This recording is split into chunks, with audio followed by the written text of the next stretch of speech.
ini, siang ini eksekusi mulai dilanjutkan kembali dengan mengerahkan 11 unit eskavator atau alat berat dengan jenis backhoe yang mulai meratakan 596 bangunan hunian dan 347 kios yang ada di kawasan Pasar Ikan Penjaringan, Jakarta Utara ini.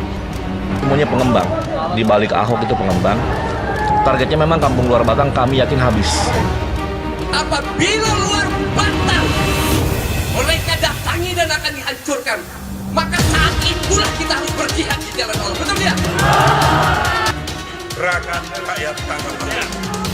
Gerakan dari utara kami melawan. Hari Selasa jam 10, nelayan OKP dari utara melawan.